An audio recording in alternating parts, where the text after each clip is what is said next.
कि वह कौम जिहड़ी 9वें पातशाह के दरबार में हाजिर हुई सी कि साडा तिलक जनेऊ बचा दो, वह कौम जिहड़ी नादर शाह, अहमद शाह अब्दाली ते होर हमलियां दे मौके सिख जरनैलां दे कोल पेश हुंदी रही, उस हिंदू भाईचारे दे हत्थां विच जदों ताकत आई तां इह सोचिया नहीं सी कि ਉਹ ਇਉਂ ਕਰਨਗੇ ਜਿਵੇਂ ਉਹਨਾਂ ਨੇ ਕੀਤਾ। ਇਹ ਵਾਅਦੇ, ਇਹ ਜਿਹੜੀਆਂ ਗੱਲਾਂ ਸਾਡੇ ਨਾਲ ਕੀਤੀਆਂ ਗਈਆਂ ਸੀ 1947 ਤੋਂ ਪਹਿਲਾਂ ਕਿ ਜੀ ਜੇਕਰ ਤੁਸੀਂ ਭਾਰਤ ਨਾਲ ਰਲੇ ਤਾਂ ਭਾਰਤ ਦੇ ਵਿੱਚ ਅਸੀਂ ਕੋਈ ਕਾਨੂੰਨ ਹੀ ਨਹੀਂ ਪਾਸ ਕਰਾਂਗੇ ਜਿੰਨਾ ਟਾਈਮ ਸਿੱਖ ਉਹਨੂੰ ਮਨਜ਼ੂਰੀ ਨਹੀਂ ਦੇਣ। ਅੱਜ ਜੇਕਰ 1947 ਮੌਕੇ ਦੇ ਸਿੱਖ ਲੀਡਰਾਂ ਨੂੰ ਕੋਈ ਪਹਿਲੋਂ ਦੀ ਗੱਲ ਕਰਕੇ ਜਾਂ ਬਾਅਦ ਦੀ ਗੱਲ ਕਰਕੇ ਕੋਈ ਉਹਨਾਂ ਬਾਰੇ ਸਿਫਤ ਸਲਾਹ ਕਰਨੀ ਚਾਹਵੇ ਤਾਂ ਸਾਹਮਣੇ ਉਹ ਪਤਾ ਨਹੀਂ ਹੁੰਦਾ ਵੀ ਕਿਹਨੇ ਉੱਠ ਕੇ ਰੋਹ ਭਰਿਆ ਸੰਗਤ ਦੇ ਵਿੱਚੋਂ ਕਹਿ ਦੇਣਾ ਕਿ ਭਾਈ ਸਾਹਿਬ ਰਹਿਣ ਦਿਓ, ਅਸੀਂ ਜਾਣਦੇ ਹਾਂ ਅਸੀਂ ਇਹਨਾਂ ਦੀਆਂ ਹੱਥਾਂ ਨਾਲ ਦਿੱਤੀਆਂ ਜਿਹੜੀਆਂ ਗੰਢਾਂ ਸੀ ਉਹ ਦੰਦਾਂ ਨਾਲ ਵੀ ਨਹੀਂ ਖੋਲ ਸਕੇ, ਸਾਡੇ ਹੱਥ ਪੈਰ ਨਰੜ ਕੇ ਇਹਨਾਂ ਨੇ ਸਾਨੂੰ ਉਸ ਦੁਸ਼ਮਣ ਦੇ ਸਾਹਮਣੇ ਸੁੱਟ ਦਿੱਤਾ, ਜਿਵੇਂ ਭੇੜੀਆ ਹੁੰਦਾ ਨਾ ਉਹਦੇ ਸਾਹਮਣੇ ਸੁੱਟ ਦਿੱਤਾ। ਸੋ ਅਸੀਂ 1947 ਮੌਕੇ ਜੋ ਫੈਸਲਾ ਉਸ ਮੌਕੇ ਉਸ ਲੀਡਰਸ਼ਿਪ ਨੇ ਕੀਤਾ ਉਹਦੀ ਕਰਕੇ ਇਹ ਸਮਝ ਪਾਏ कि भाई आपदा घर बनाओ, नहीं तो थोड़े जुत्तियां पैणियां, ना तुहाडे धर्म की, ना धर्म स्थानां की, ना धार्मिक फलसफे की, ना तुहाडीआं धार्मिक शख्सियतां की, किसी की कोई सुनवाई नहीं। जुत्तियां पैणियां ने ते ओह जुत्तियां मारन वाले जिहड़े ने ओह तुहाडी ही कौम दे विचों नीलियां कालियां पीलियां खाकी पग्गां बन के भी हो सकदे। इहो जिहा माहौल, इहो जिहा हालात बना दिते गए ने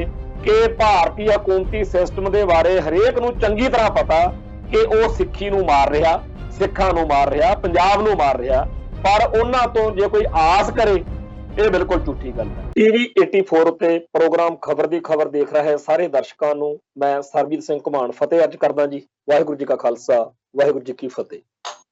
प्रोग्राम के शुरू दे विच ही मैं अज प्रोफैसर मोहन सिंह की एक कविता है जिहड़ी ਜਿਹਦੇ ਕੁਛ ਹਿੱਸਾ ਜਿਹੜਾ ਹੈ ਉਹ ਸੰਗਤਾਂ ਨਾਲ, ਸਰੋਤਿਆਂ ਨਾਲ ਸਾਂਝਾ ਕਰਨਾ ਚਾਹੁੰਦਾ।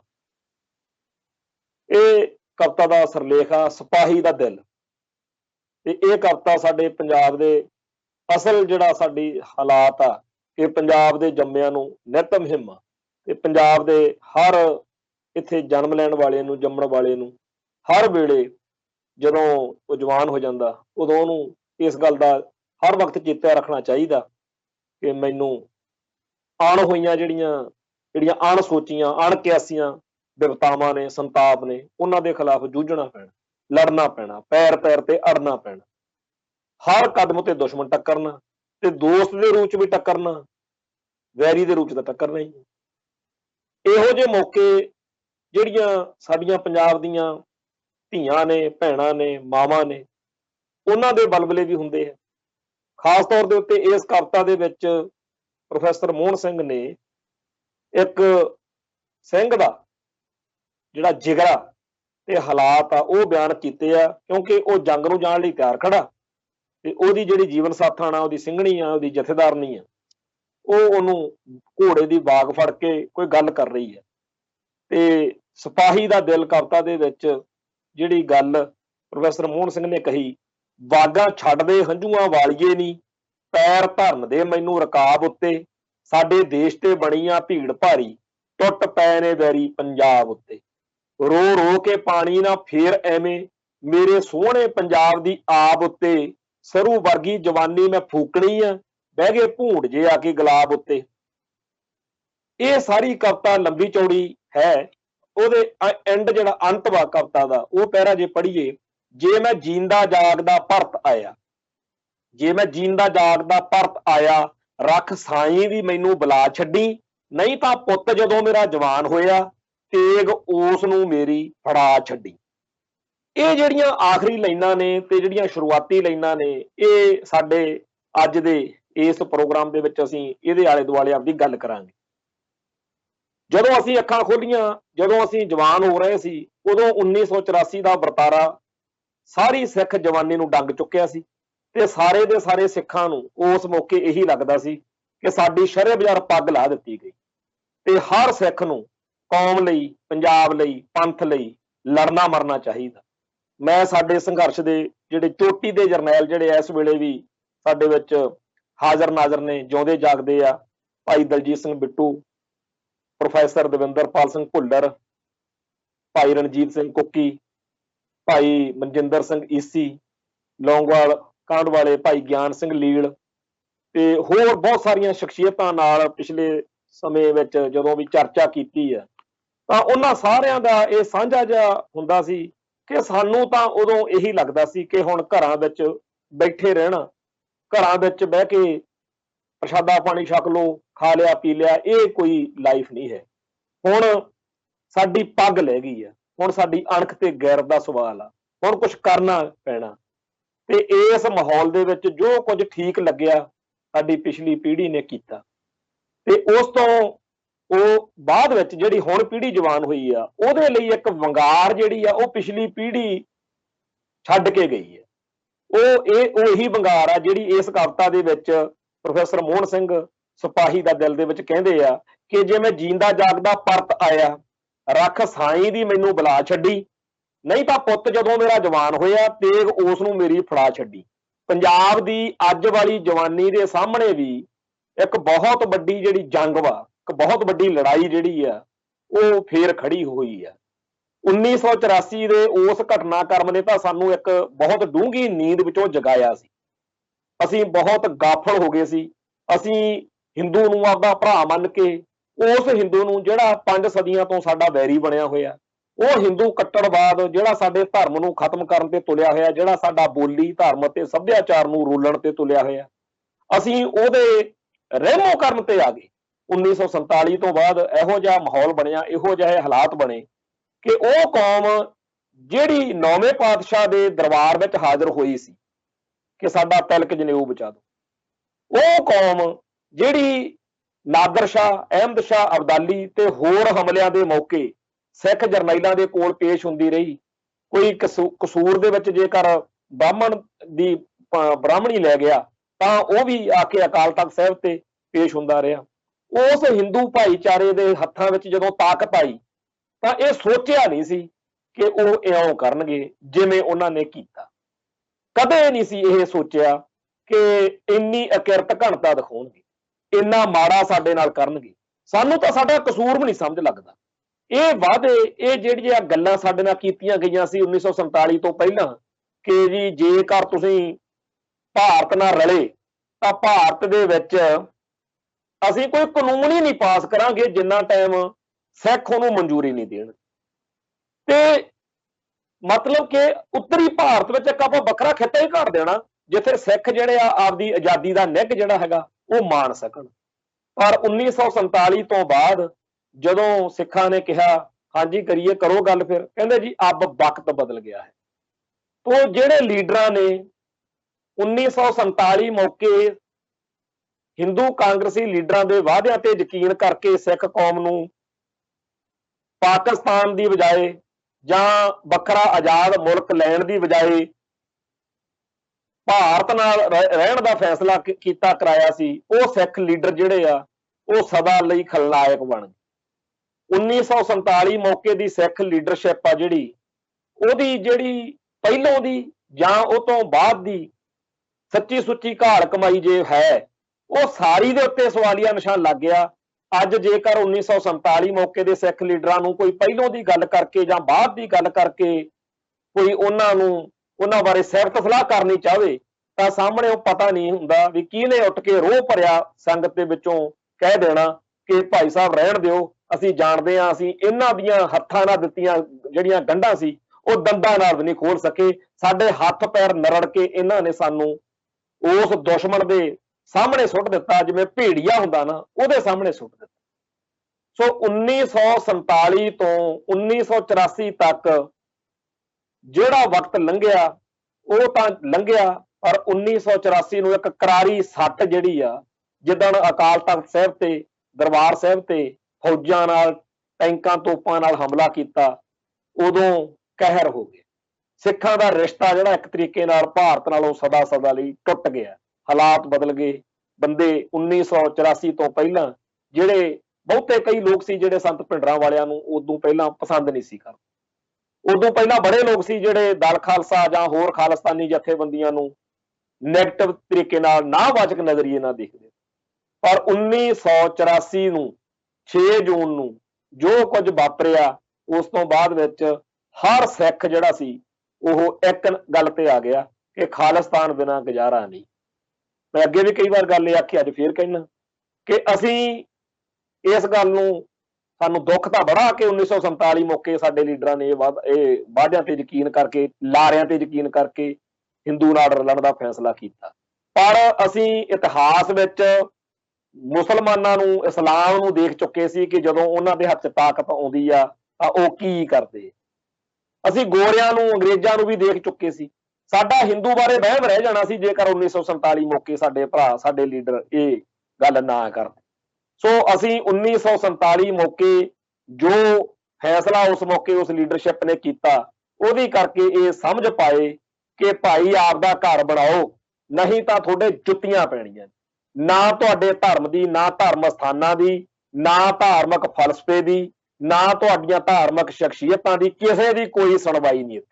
ਜੁੱਤੀਆਂ ਪੈਣੀਆਂ ਨੇ, ਤੇ ਉਹ ਜੁੱਤੀਆਂ ਮਾਰਨ ਵਾਲੇ ਜਿਹੜੇ ਨੇ ਉਹ ਤੁਹਾਡੀ ਹੀ ਕੌਮ ਦੇ ਵਿੱਚੋਂ ਨੀਲੀਆਂ, ਕਾਲੀਆਂ, ਪੀਲੀਆਂ, ਖਾਕੀ ਪੱਗਾਂ ਬੰਨ੍ਹ ਕੇ ਵੀ ਹੋ ਸਕਦੇ। ਇਹ ਜ਼ਰੂਰੀ ਨਹੀਂ ਕਿ ਕਿਸੇ ਹਿੰਦੂ ਨੂੰ ਡਿਊਟੀ ਲਾਈ ਜਾਵੇ, ਉਹ ਤੁਹਾਡੀ ਕੌਮ ਦਾ, ਤੁਹਾਡੇ ਵਿੱਚੋਂ ਵੀ ਬੰਦੇ ਹੋ ਸਕਦੇ ਆ। ਔਰ ਇਸ ਵੇਲੇ ਤਾਂ ਹੇੜਾਂ ਭੀੜਾਂ ਨੇ ਇਸ ਤਰ੍ਹਾਂ ਦੇ ਲੋਕਾਂ ਦੀਆਂ ਜਿਹੜੇ ਹਿੰਦੂ ਦੇ ਹੱਥ ਠੋਕੇ ਬਣ ਗਏ, ਹਿੰਦੂ ਕੱਟੜਵਾਦ ਦੇ ਹੱਥ ਠੋਕੇ ਬਣ ਕੇ, ਹਿੰਦੁਸਤਾਨ ਦੇ ਹੱਥ ਠੋਕੇ ਬਣ ਕੇ, ਭਾਰਤੀ ਹਕੂਮਤੀ ਸਿਸਟਮ ਦੇ ਕਾਲਪੁਰਜੇ ਬਣ ਕੇ ਪੰਜਾਬ ਨੂੰ, ਪੰਥ ਨੂੰ, ਸਿੱਖ ਨੂੰ, ਸਿੱਖੀ ਨੂੰ, ਸਿੱਖ ਫਲਸਫੇ ਨੂੰ, ਸਿੱਖਾਂ ਦੀ ਵਿਰਾਸਤ ਨੂੰ, ਹਰ ਚੀਜ਼ ਨੂੰ ਛੁਟਿਆਉਣ ਤੇ ਲੱਗੇ ਹੋਏ ਨੇ, ਹਰ ਚੀਜ਼ ਨੂੰ ਧੁੰਦਲਾਉਣ ਤੇ ਲੱਗੇ ਹੋਏ ਨੇ, ਸਿੱਖਾਂ ਨੂੰ ਨੀਵਾਂ ਦਿਖਾਉਣ ਤੇ ਲੱਗੇ ਹੋਏ ਨੇ। ਸਿੱਖਾਂ ਬਾਰੇ ਜੋ ਕੁਝ ਇੱਕ ਦੁਸ਼ਮਣ ਨੇ ਕਰਨਾ ਹੁੰਦਾ ਉਹ ਸਾਰਾ ਕੁਝ ਕੀਤਾ ਜਾ ਰਿਹਾ। ਤੇ ਜਿਹੜੇ ਲੋਕ ਇਹ ਸੋਚਦੇ ਆ ਕਿ ਜੀ ਆਪ ਦੀ ਲੀਡਰਸ਼ਿਪ ਪੈਦਾ ਕਰੋ, ਆ ਸਾਡੇ ਕੋਲੇ ਲੀਡਰਸ਼ਿਪ ਆ। ਜਿਹੜੇ ਕਾਂਗਰਸ ਦੇ ਵਿੱਚ, ਪੰਜਾਬ ਦੇ ਵਿੱਚ ਲੀਡਰ ਨੇ, ਬਹੁਤੇ ਸਿੱਖਾਂ ਦੇ ਪਰਿਵਾਰਾਂ ਚੋਂ ਜੰਮੇ ਹੋਏ ਨੇ, ਤੇ ਜਿਹੜੇ ਬਾਦਲ ਦਲ 'ਚ ਨੇ ਉਹ ਸਾਰੇ ਸਿੱਖਾਂ ਦੇ ਵਿੱਚੋਂ ਜੰਮੇ ਹੋਏ ਨੇ। ਭਾਜਪਾ ਵਾਲੇ ਉਹ ਵੀ ਪੰਜਾਬ ਦੇ ਵਿੱਚ ਬਹੁਤ ਇਤਕੀ ਵੱਡੀ ਗਿਣਤੀ, ਜਾਂ ਕੱਲ ਪਰਸੋਂ ਜਦੋਂ ਮੋਦੀ ਸਾਹਿਬ ਨੇ ਬਿੱਲ ਪਾਸ ਕਰਨੇ, ਬਿੱਲ ਰੱਦ ਕਰਨ ਦਾ ਅਨਾਉਂਸਮੈਂਟ ਕੀਤੀ ਆ, ਕਾਨੂੰਨ ਰੱਦ ਕਰਨ ਦੀ, ਉਦੋਂ ਪਹਿਲਾਂ 15-20 ਨੂੰ ਖੜਾ ਕੇ ਇੱਕ ਡਰਾਮਾ ਕੀਤਾ ਗਿਆ। ਪਹਿਲੋਂ ਸੱਦੇ ਗਏ ਇੱਥੋਂ ਪੰਜਾਬ ਚੋਂ ਪੱਗਾਂ ਦਾੜੇ ਵਾਲੇ ਵੀ ਆ ਸਾਡੇ ਬੀਜੇਪੀ ਦੇ ਸਿੱਖ ਚਿਹਰੇ ਨੇ, ਉਹਨਾਂ ਨੇ ਮੰਗ ਪੱਤਰ ਦਿੱਤਾ ਕਿ ਜੀ ਸਾਨੂੰ ਕਰਤਾਰਪੁਰ ਸਾਹਿਬ ਦਾ ਲਾਂਘਾ ਖੋਲਿਆ ਜਾਵੇ। ਫਿਰ ਉਹ ਲਾਂਘਾ ਖੋਲ ਦਿੱਤਾ ਗਿਆ। ਸੋ ਇਸ ਤਰੀਕੇ ਨਾਲ ਬੀਜੇਪੀ ਨੇ ਵੀ ਪੱਗਾਂ ਦਾੜੇ ਵਾਲੇ ਸਿੱਖ ਰੱਖੇ ਹੋਏ ਨੇ। ਇਹਨਾਂ ਸਾਰੇ ਦੇ ਸਾਰੇ ਸਿੱਖਾਂ ਤੋਂ ਬਿਨਾਂ ਹਜ਼ਾਰਾਂ ਦੀ ਗਿਣਤੀ 'ਚ, ਲੱਖਾਂ ਦੀ ਗਿਣਤੀ ਵਿੱਚ ਸਰਕਾਰੀ ਮੁਲਾਜ਼ਮ ਸਿੱਖ ਵਾ, ਫੌਜ ਵਿੱਚ ਬਥੇਰਾ ਸਿੱਖ ਆ, ਪੁਲਿਸ 'ਚ ਬਥੇਰਾ ਸਿੱਖ ਆ। ਪਰ ਇਹਨਾਂ ਵਿੱਚੋਂ ਕਿਸੇ ਸਿੱਖ ਤੋਂ ਜੇ ਇਹ ਆਸ ਕਰੀਏ, ਜਿਹੜੀ ਕਿ ਆਮ ਤੌਰ ਤੇ ਸਾਡੇ ਘਰਾਂ ਵਿੱਚ, ਸਾਡੇ ਪਰਿਵਾਰਾਂ 'ਚ ਇੱਕ ਗੱਲ ਕਹੀ ਜਾਂਦੀ ਹੈ ਕਿ ਆਪਾਂ ਆਪਦੇ ਵਿੱਚੋਂ ਆਪਦੇ ਮੁੰਡਿਆਂ ਨੂੰ ਫੌਜ 'ਚ ਭਰਤੀ ਕਰਾਓ, ਪੁਲਿਸ 'ਚ ਭਰਤੀ ਕਰਾਓ, ਅਫਸਰ ਬਣਾਓ। ਜੇਕਰ ਕੋਈ ਆਪਦਾ ਹੋਊਗਾ ਤਾਂ ਉਹ ਇਸ ਸਿਸਟਮ ਦੇ ਵਿੱਚ ਜਦੋਂ ਆਪਣੇ ਖਿਲਾਫ ਕੁਝ ਹੋ ਰਿਹਾ ਹੋਊਗਾ, ਆਪਣੇ ਹੱਕਾਂ ਦੀ, ਆਪਣੇ ਹਿੱਤਾਂ ਦੀ ਰਾਖੀ ਕਰੂਗਾ, ਤੇ ਆਪਾਂ ਕੁਝ ਹੱਦ ਤੱਕ ਬਚਾਅ ਹੋ ਸਕੂਗਾ, ਤੇ ਆਪਣੇ ਬੰਦੇ ਹੋਣਗੇ ਹੀ ਨਹੀਂ, ਫਿਰ ਬੜਾ ਔਖਾ ਹੋ ਜੂ। ਪਰ ਇਹ ਬਹੁਤ ਵੱਡਾ ਸੱਚ ਹੈ ਕਿ ਜਿਹੜੇ ਲੋਕ ਇਸ ਹਕੂਮਤੀ ਸਿਸਟਮ ਦਾ ਹਿੱਸਾ ਨੇ, ਜਿਹੜੇ ਭਾਰਤੀ ਮੁੱਖ ਧਾਰਾ ਨੂੰ ਮੱਥਾ ਟੇਕੀ ਬੈਠੇ ਨੇ, ਇਹਨਾਂ ਤੋਂ ਇੱਕ ਨਵੇਂ ਪੈਸੇ ਦੀ ਆਸ ਨਹੀਂ ਕਿ ਉਹ ਪੰਥ ਅਤੇ ਪੰਜਾਬ ਦੇ ਹੱਕ ਵਿੱਚ ਕੋਈ ਗੱਲ ਕਰ ਸਕਣ। ਇਹੋ ਜਿਹਾ ਮਾਹੌਲ, ਇਹੋ ਜਿਹਾ ਹਾਲਾਤ ਬਣਾ ਦਿੱਤੇ ਗਏ ਨੇ ਕਿ ਭਾਰਤੀ ਹਕੂਮਤੀ ਸਿਸਟਮ ਦੇ ਬਾਰੇ ਹਰੇਕ ਨੂੰ ਚੰਗੀ ਤਰ੍ਹਾਂ ਪਤਾ ਕਿ ਉਹ ਸਿੱਖੀ ਨੂੰ ਮਾਰ ਰਿਹਾ, ਸਿੱਖਾਂ ਨੂੰ ਮਾਰ ਰਿਹਾ, ਪੰਜਾਬ ਨੂੰ ਮਾਰ ਰਿਹਾ। ਪਰ ਉਹਨਾਂ ਤੋਂ ਜੇ ਕੋਈ ਆਸ ਕਰੇ, ਇਹ ਬਿਲਕੁਲ ਝੂਠੀ ਗੱਲ ਹੈ। ਤੁਹਾਡੇ ਸਾਹਮਣੇ ਹੈ, ਆ ਜਦੋਂ ਕਾਲੇ ਕਾਨੂੰਨ ਬਣੇ ਆ, ਬਾਦਲ ਦਲ ਜਿਹੜਾ ਸ਼੍ਰੋਮਣੀ ਅਕਾਲੀ ਦਲ ਕਹਾਉਂਦਾ, ਗੱਜ ਵੱਜ ਕੇ ਸਾਰਾ ਟੱਬਰ ਲੱਗਿਆ ਰਿਹਾ, ਸਾਰੀ ਪਾਰਟੀ ਲੱਗੀ ਰਹੀ ਕਿ ਇਹ ਜਿਹੜੇ ਕਾਨੂੰਨ ਨੇ ਬਹੁਤ ਵਧੀਆ ਨੇ, ਬਹੁਤ ਹੀ ਚੰਗੇ ਨੇ। ਹਾਂ, ਜਦੋਂ ਸਿਆਸੀ ਲੋੜ ਜਿਹੜੀ ਆ ਉਹਦੇ ਵਿੱਚੋਂ ਫੈਸਲਾ ਕੀਤਾ, ਫੇਰ ਜ਼ਰੂਰ ਜਿਹੜਾ ਸੀ ਆ ਕਦਮ ਪਿੱਛੇ ਕਰ ਲਏ। ਪਰ ਉਹਦੇ ਨਾਲ ਬਣਨਾ ਕੀ ਸੀ? ਲੋਕਾਂ ਨੂੰ ਤਾਂ ਪਹਿਲਾਂ ਹੀ ਬੜਾ ਚੰਗੀ ਤਰ੍ਹਾਂ ਚਾਨਣ ਆ ਬਈ ਤੁਸੀਂ ਤਾਂ ਬਰਗਾੜੀ ਦੇ ਵਿੱਚ ਵੀ ਆਪਦੇ ਸਿੱਖਾਂ ਦੇ ਇਸ਼ਟ ਦੀ ਬੇਅਦਬੀ ਕਰਵਾ ਚੁੱਕੇ ਹੋ, ਤੁਸੀਂ ਤਾਂ ਪੰਥ ਦੇ, ਸਿੱਖੀ ਦੇ ਹਰੇਕ ਦੁਸ਼ਮਣ ਦਾ ਜੱਫੀ ਪਾਈ ਬੈਠੇ ਹੁੰਦੇ ਹੋ। ਚਲੋ ਬਾਦਲਕਿਆਂ ਦੇ ਨਾਲ ਨਾਲ ਜੇ ਕਾਂਗਰਸ ਵਾਲੇ ਪਾਸੇ ਨੂੰ ਝਾਤ ਮਾਰ ਕੇ ਦੇਖ ਲਓ, ਉਹਦਾ ਤਾਂ ਪੂਰਾ ਰਿਕਾਰਡ ਹੀ ਇਸ ਗੱਲ ਦਾ। ਬੀਜੇਪੀ ਵਾਲੇ ਸਿੱਖਾਂ ਨੂੰ ਹਿੰਦੂ ਦੱਸੀ ਜਾਂਦੇ ਨੇ, ਤੇ ਹਰ ਪਾਰਟੀ ਜਿਹੜੀ ਵੀ ਇੱਥੇ ਭਾਰਤੀ ਮੁੱਖ ਧਾਰਾ ਦੀ ਹੈ ਉਹ ਤੋਂ ਉਹਦਾ ਜਿਹਦਾ ਮਰਜ਼ੀ ਮੁੱਖ ਮੰਤਰੀ ਬਣਾ ਦਿਓ, ਪੱਗ ਦਾੜੇ ਵਾਲਾ ਹੀ ਬਣਾਉਣਗੇ। ਸਾਡੇ ਵਿੱਚ ਬਹੁਤ ਸਾਰੇ ਲੋਕ ਹੋਰ ਨੇ ਜਿਹੜੇ ਇਹ ਸੋਚਦੇ ਆ ਕਿ ਜੇ ਫਲਾਣੇ ਨੂੰ ਮੁੱਖ ਮੰਤਰੀ ਬਣਾ ਦਈਏ, ਜੇ ਫਲਾਣੇ ਨੂੰ ਪ੍ਰਧਾਨ ਮੰਤਰੀ ਬਣਾ ਦਈਏ, ਜੇ ਫਲਾਨੀ ਪਾਰਟੀ ਦਾ ਰਾਜ ਆ ਜੇ। ਅਸਲ ਵਿੱਚ ਗੱਲ ਇਹ ਆ ਕਿ ਜਿਨ੍ਹਾਂ ਪਾਰਟੀਆਂ ਨੂੰ ਹਜੇ ਸੱਤਾ ਨਹੀਂ ਮਿਲੀ ਉਹ ਹਜੇ ਸੇਫ ਨੇ, ਜੇ ਬਚੀਆਂ ਹੋਈਆਂ ਨੇ। ਜਿਹੜਾ ਕੁਝ ਆਪਾਂ ਬਾਕੀਆਂ ਬਾਰੇ ਜਾਣ ਚੁੱਕੇ ਆ ਕਿ ਜਦੋਂ ਬਾਦਲ ਸਾਹਿਬ ਸੱਤਾ 'ਚ ਬੈਠੇ ਸੀ, ਜਦੋਂ ਬਾਦਲ ਸਾਹਿਬ ਮੁੱਖ ਮੰਤਰੀ ਬਣੇ ਸੀ, ਉਦੋਂ ਉਹਨਾਂ ਨੇ ਵੀ ਇਹੀ ਕਿਹਾ ਸੀ ਕਿ ਪੰਜਾਬ ਵਿੱਚ ਅਮਨ ਸ਼ਾਂਤੀ ਕਾਇਮ ਰੱਖਣ ਲਈ ਇੱਥੇ ਜਿਹੜੇ ਅਣਖ ਗੈਰਤ ਵਾਲੇ ਆ ਉਹਨਾਂ ਬਾਰੇ ਉਹਨੇ ਕਿਹਾ ਸੀ ਕਿ ਅੱਤਵਾਦੀ ਸਰਗਰਮੀਆਂ ਕੁਚਲ ਦੇਵਾਂਗੇ। ਇਹੀ ਗੱਲ ਕੈਪਟਨ ਅਮਰਿੰਦਰ ਸਿੰਘ ਨੇ ਕਹੀ ਸੀ ਜਦੋਂ ਟਰੂਡੋ ਆਇਆ ਸੀ, ਲਿਸਟ ਜੀ ਫੜਾਤੀ ਸੀ। ਇਹੀ ਗੱਲ ਹਰ ਇੱਕ ਮੁੱਖ ਮੰਤਰੀ ਨੂੰ ਕਹਿਣੀ ਪਊਗੀ, ਜਿਹੜਾ ਵੀ ਪੰਥ ਤੇ ਪੰਜਾਬ ਦੀ ਚੜ੍ਹਦੀ ਕਲਾ ਲੋਚਦਾ ਹੋਊਗਾ ਉਹਨੂੰ ਕੁਚਲਣਾ, ਉਹਨੂੰ ਮਾਰਨਾ, ਉਹਨੂੰ ਰਗੜਨਾ, ਉਹਨੂੰ ਦਬਲਣਾ, ਕੁਚਲਣਾ, ਇਹ ਇੱਥੋਂ ਦੇ ਹਰੇਕ ਮੁੱਖ ਮੰਤਰੀ ਦੀ ਪ੍ਰਾਇਓਰਟੀ ਹੁੰਦੀ ਆ। ਸਭ ਤੋਂ ਪਹਿਲੀ ਤਰਜੀਹ ਕਿ ਜਿਹੜਾ ਇੱਥੇ ਸਿਰਜਾ ਚੱਕਦਾ ਉਹਨੂੰ ਰਗੜੋ, ਜਿਹੜਾ ਸਿੱਖੀ ਦੀ ਗੱਲ ਕਰਦਾ। ਹਾਂ, ਜਿਹੜਾ ਹਿੰਦੂਇਜ਼ਮ ਜਿੰਦਾਬਾਦ ਕਹਿੰਦਾ, ਜਿਹੜਾ ਹਿੰਦੂ ਕੱਟੜਵਾਦ ਦਾ ਝੰਡਾ ਚੱਕੀ ਫਿਰਦਾ, ਉਹ ਜੋ ਮਰਜ਼ੀ ਕਰਦਾ ਕਰਾਉਂਦਾ ਰਵੇ, ਉਹਦੀ ਕੋਈ ਗੱਲ ਨਹੀਂ। ਆ ਦੇਖ ਲਓ, ਅਨਿਲ ਅਰੋੜਾ ਨਾਂ ਦਾ ਇੱਕ ਅਮਿਤ ਅਰੋੜਾ ਨਾਂ ਦਾ ਲੁਧਿਆਣੇ ਦਾ ਬਦਮਾਸ਼ ਹੈ, ਉਹਨੇ ਸਾਡੇ ਗੁਰੂ ਸਾਹਿਬਾਨ ਦੇ ਬਾਰੇ ਨੀਵੇਂ ਦਰਜੇ ਦੀਆਂ ਗੱਲਾਂ ਕੀਤੀਆਂ ਔਰ ਮਹੀਨਾ ਹੋਣ ਵਾਲਾ ਉਹਦੇ ਖਿਲਾਫ ਧਰਨੇ ਮੁਜ਼ਾਹਰਿਆਂ ਚੱਲਦਿਆਂ ਨੂੰ ਉਹਨੂੰ ਨਹੀਂ ਫੜਿਆ ਜਾ ਸਕਿਆ, ਉਹਨੂੰ ਨਹੀਂ ਫੜਿਆ। ਪਰ ਲੁਧਿਆਣੇ ਤੋਂ ਜੇ ਅੰਮ੍ਰਿਤਸਰ ਤੇ ਨਜ਼ਰ ਮਾਰੀਏ, ਇੱਥੇ ਅੱਜ ਇੱਕ ਹੋਰ ਸਿੱਖ ਨੌਜਵਾਨ ਰਣਜੀਤ ਸਿੰਘ ਨਾਂ ਦਾ ਗ੍ਰਿਫਤਾਰ ਕਰਕੇ ਚਰਚਾ ਹੋ ਰਹੀ ਆ ਕਿ ਜੀ ਬੜਾ ਖਤਰਨਾਕ ਬੰਦਾ ਫੜ ਲਿਆ ਜੀ, ਬੜੇ ਉਹਦੇ ਕੋਲੋਂ ਤਾਂ ਹਥਿਆਰ ਫੜੇ ਗਏ। ਤੋਂ ਸਿੱਖਾਂ ਦੇ ਮੁੰਡਿਆਂ ਨੂੰ ਬਿਨਾਂ ਕਿਸੇ ਗੱਲ ਤੋਂ, ਬਿਨਾਂ ਕਿਸੇ ਲੋੜ ਤੋਂ ਇੱਕਦਮ ਫੜ ਕੇ ਉਹਨਾਂ ਬਾਰੇ ਸਿੱਧੀ ਖਬਰ ਆਉਂਦੀ ਆ ਕਿ ਜੀ ਆਹ ਫਲਾਨਾ ਇਹਦੇ ਕੋਲ ਇੰਨਾ ਅਸਲਾ ਫੜੇ। ਤੇ ਜਿਹੜੇ ਸਿੱਖੀ ਦੇ ਦੁਸ਼ਮਣ ਨੇ, ਜਿਹੜੇ ਸਿੱਖਾਂ ਦੇ ਵਿਰੋਧੀ ਨੇ, ਉਹ ਚਾਹੇ ਭੈੜੀ ਤੋਂ ਭੈੜੀ ਕਰਤੂਤ ਕਰ ਬੈਠਣ, ਉਹਨਾਂ ਬਾਰੇ ਨਹੀਂ। ਥੋੜੇ ਦਿਨ ਹੋਏ ਜਲੰਧਰ ਤੋਂ ਇੱਕ ਖਬਰ ਆਈ, ਉੱਥੇ ਹਿੰਦੂ ਕੱਟੜਪੰਥੀਆਂ ਨੇ ਕਿਹਾ ਅਸੀਂ ਤਰਸ਼ੂਲ ਵੰਡਾਂਗੇ। ਹਿੰਦੂ ਕੱਟੜਪੰਥੀਆਂ ਨੇ ਐਲਾਨ ਕੀਤਾ ਕਿ ਅਸੀਂ ਤਰਸ਼ੂਲ ਵੰਡਣੇ ਆ। ਮੈਂ ਸੋਚਿਆ ਕਿ ਜੇ ਮੀਰੀ ਪੀਰੀ ਦਿਹਾੜਾ ਸਾਡਾ ਇੱਕ ਆਉਂਦਾ, ਜਦੋਂ ਛੇਵੇਂ ਸਤਿਗੁਰਾਂ ਨੇ ਜਿਹੜੀਆਂ ਦੋ ਤਲਵਾਰਾਂ ਪਹਿਨੀਆਂ, ਮੀਰੀ ਤੇ ਪੀਰੀ ਦੀ, ਤੇ ਜੇ ਕਿਤੇ ਅਸੀਂ ਸ਼ਾਸਤਰ ਜਿਹੜੇ ਸੀ ਧਾਰਨ ਦਿਹਾੜੇ ਦੇ ਰੂਪ ਵਿੱਚ ਮੀਰੀ ਪੀਰੀ ਦਿਹਾੜਾ ਮਨਾਈਏ ਤੇ ਅਕਾਲ ਤਖਤ ਸਾਹਿਬ ਤੋਂ ਇੱਕ ਸੰਦੇਸ਼ ਹੋਵੇ ਕਿ ਹਰ ਗੁਰਦੁਆਰਾ ਸਾਹਿਬ ਦੇ ਵਿੱਚ 501 ਸ੍ਰੀ ਸਾਹਿਬਾਂ ਜਿਹੜੀਆਂ ਨੇ, ਜਾਂ 101, 501, 201, 1000, 2000 ਜਿੰਨੀ ਵੀ ਕਿਸੇ ਦੀ ਹੈ, ਵੀ ਉਹ ਉੱਥੇ ਲਿਆ ਕੇ ਗੁਰਦੁਆਰਾ ਕਮੇਟੀ ਰੱਖੇ। ਹੁਣ ਤੋਂ ਜਿੱਦਣ ਮੀਰੀ ਪੀਰੀ ਦਿਹਾੜਾ ਮਨਾਇਆ ਜਾਊ, ਜਿੱਦਣ ਸ਼ਾਸਤਰ ਧਾਰਨ ਦਿਹਾੜਾ ਮਨਾਇਆ ਜਾਊਗਾ, ਉਸ ਦਿਨ ਅੰਮ੍ਰਿਤਧਾਰੀ ਗੁਰਸਿੱਖਾਂ ਨੂੰ ਜਾਂ ਸਾਬਤ ਸੂਰਤ ਸਿੱਖਾਂ ਨੂੰ ਉਹ ਸ੍ਰੀ ਸਾਹਿਬਾਂ ਜਿਹੜੀਆਂ ਨੇ ਉਹ ਪਹਿਨਾਈਆਂ ਜਾਣ, ਕਿਉਂਕਿ ਸਾਡੇ ਧਰਮ ਦਾ ਇਹ ਹਿੱਸਾ ਨੇ, ਕਕਾਰਾਂ ਦੇ ਵਿੱਚ ਸ਼ਾਮਲ ਹੈ। ਔਰ ਇਹਦੇ ਲਈ ਬੜੀ ਵੱਡੀ ਜੱਦੋ-ਜਹਿਦ ਅੰਗਰੇਜ਼ ਸਰਕਾਰ ਦੇ ਮੌਕੇ ਜਿਹੜੀ ਆ ਉਹ ਲੜੀ ਗਈ ਆ। ਕਿਰਪਾਨ ਦਾ ਹੱਕ ਲੈਣ ਲਈ ਸਾਡੇ ਪੁਰਖਿਆਂ ਨੇ ਕੁਰਬਾਨੀਆਂ ਕੀਤੀਆਂ ਨੇ। ਸੋ ਹਰ ਸਿੱਖ ਜਿਹੜਾ ਹੈ ਉਹ ਸ਼ਾਸਤਰ ਰੱਖਣ ਦਾ ਕੁਦਰਤੀ ਤੌਰ ਤੇ, ਸਾਡੇ ਧਾਰਮਿਕ ਤੌਰ ਦੇ ਉੱਤੇ, ਨੈਤਿਕ ਤੌਰ ਤੇ ਸਾਨੂੰ ਹੱਕ ਹਾਸਲ ਹੈ। ਤੇ ਜੇ ਕਿਤੇ ਸਿੱਖ ਇਹ ਐਲਾਨ ਕਰ ਲੈਣ, ਸਿੱਖ ਇਹ ਫੈਸਲਾ ਕਰ ਲੈਣ, ਤਾਂ ਦੇਖੋ ਇੱਥੇ ਕਿਵੇਂ ਚੀਕ ਚਿਹਾੜਾ ਪੈਂਦਾ। ਸਾਰਾ ਗੋਦੀ ਮੋਦੀ ਮੀਡੀਆ ਜਿਹੜਾ ਹੈ ਉਹਨੇ ਦਹਾਈ ਪਾ ਦੇਣੀ ਆ ਕਿ ਬੜਾ ਮਾੜਾ ਵਾਪਰ। ਦੂਜੇ ਪਾਸੇ ਆ ਜਾਓ ਵੀ ਸਰਕਾਰੀ ਪੱਖ ਤੇ, ਪਿਛਲੇ ਦਿਨੀ ਐਲਾਨ ਕੀਤਾ ਚੰਨੀ ਸਰਕਾਰ ਨੇ ਕਿ ਪੰਜਾਬੀ ਲਾਗੂ ਕਰਾਉਣੀ ਹੈ ਜੀ। ਅੱਜ ਸਾਰੇ ਮੀਡੀਆ ਵਿੱਚ ਹਾਲ ਦਹਾਈ ਪਈ ਹੋਈ ਆ ਕਿ ਉਹ ਜਿਹੜੇ ਹੁਕਮ ਆ ਉਹ ਉੱਥੇ ਹੀ ਰਹਿ ਗਏ। ਕੋਈ ਪੰਜਾਬੀ ਦਾ ਇੱਕ ਨਵੇਂ ਪੈਸੇ ਦਾ ਦਫ਼ਤਰਾਂ 'ਚ ਫਰਕ ਨਹੀਂ ਪਿਆ। ਉਹੀ ਸਾਰਾ ਜਿਹੜਾ ਕੁਝ ਪਹਿਲਾਂ ਚੱਲਦਾ ਸੀ ਉਵੇਂ ਚੱਲ ਰਿਹਾ। ਤੇ ਮੈਨੂੰ ਗੱਲ ਚੇਤੇ ਆਈ ਕਿ 1990 ਦੇ ਵਿੱਚ ਜਦੋਂ ਪੰਜਾਬੀ ਬੋਲੀ ਲਾਗੂ ਕਰਾਈ ਸੀ, ਜਦੋਂ ਸਿੱਖ ਕੌਮ ਦੀਆਂ ਪੰਥਕ ਕਮੇਟੀ ਜਥੇਬੰਦੀ ਨੇ ਅਨਾਉਂਸ ਕੀਤਾ, ਤੇ ਉਦੋਂ ਹਾਲ ਇਹ ਸੀ ਵੀ ਜਿਹੜੇ ਪੁਲਿਸ ਵਾਲੇ ਸੀ ਨਾ, ਉਹ ਸਭ ਤੋਂ ਪਹਿਲਾਂ ਪੇਂਟਰਾਂ ਨੂੰ ਫੜ ਕੇ ਲੈ ਕੇ ਗਏ ਵੀ ਸਾਡੇ ਥਾਣੇ ਦੇ ਉੱਤੇ ਜਿਹੜਾ ਅੰਗਰੇਜ਼ੀ 'ਚ ਲਿਖਿਆ ਹੈ ਨਾ ਵੀ ਪੁਲਿਸ ਥਾਣਾ ਫਲਾਨਾ, ਉਹ ਛੇਤੀ ਤੋਂ ਛੇਤੀ ਪੰਜਾਬੀ 'ਚ ਕਰਕੇ ਆ। ਤਾਂ ਉਸ ਮੌਕੇ ਸਾਰੇ ਸਰਕਾਰੀ ਅਫਸਰਾਂ ਨੇ ਸਰਕਾਰੀ ਦਫ਼ਤਰਾਂ ਤੇ ਹੋਰ ਹਰ ਥਾਂ ਦੇ ਉੱਤੇ ਰਾਤੋਂ ਰਾਤ ਹੀ ਪੰਜਾਬੀ ਕਿਵੇਂ ਲਾਗੂ ਹੋ ਗਈ ਸੀ। ਹੁਣ ਗੱਲ ਇਹ ਆ ਕਿ ਪੰਜਾਬੀ ਵਿਰੋਧੀ ਲੋਕ ਆ ਜਿਹੜੇ, ਉਹ ਤਾਂ ਪੂਰਾ ਡਟੇ ਹੋਏ ਨੇ ਤੇ ਸਰਕਾਰਾਂ ਦੇ ਹੁਕਮ ਹੁੰਦਿਆਂ ਹੋਇਆਂ ਵੀ ਸਰਕਾਰ ਉਹ ਹੁਕਮ ਮਨਾ ਨਹੀਂ ਸਕੀ। ਜਦੋਂ ਸਿੱਖਾਂ ਨੇ ਇਹ ਗੱਲ ਕੀਤੀ, ਫਿਰ ਸਕਿੰਟਾਂ 'ਚ ਇਹ ਗੱਲ ਹੋ ਗਈ ਸੀ। ਖੈਰ, ਜੇ ਅੱਗੇ ਤੁਰੀਏ, ਪੰਜਾਬ ਦੇ ਪਾਣੀ ਲੁੱਟਣ ਦੀ ਜਿਹੜੀ ਸਕੀਮ ਸੀ, ਇੱਕ ਵਾਰੀ ਆਪਾਂ ਨੰਗੀ ਵੀ ਕੀਤੀ, ਆਪਾਂ ਉਹਦੇ ਤੇ ਕਪੂਰੀ ਨਹਿਰ ਦਾ ਮੋਰਚਾ ਵੀ ਲਾਇਆ, ਆਪਾਂ ਸਤਲੁਜ ਜਮਨਾ ਲਿੰਕ ਨਹਿਰ ਦੇ ਉੱਤੇ ਕਤਲੋਗਾਰਦ ਬੰਦੇ ਮਾਰਨ ਤੱਕ ਗਏ। ਔਰ ਬੜੀਆਂ ਖੂਨ ਖਰਾਬੇ ਦੀਆਂ ਘਟਨਾਵਾਂ ਵਾਪਰੀਆਂ। ਇਹ ਸਾਰਾ ਸਿੱਖ ਸੰਘਰਸ਼, ਖਾਲਿਸਤਾਨੀ ਸੰਘਰਸ਼ ਦੀ ਜਦੋਂ ਚਰਚਾ ਆਊਗੀ ਉਦੋਂ SYL ਨਹਿਰ ਦਾ ਮੁੱਦਾ, ਕਪੂਰੀ ਨਹਿਰ ਦਾ ਮੋਰਚਾ ਤੇ ਧਰਮ ਯੁੱਧ ਮੋਰਚਾ ਗਾਹਾਂ ਖਾਲਿਸਤਾਨ ਤੱਕ ਗੱਲ ਇਸ ਲੜੀ ਵਿੱਚ ਆਉਂਦੀ।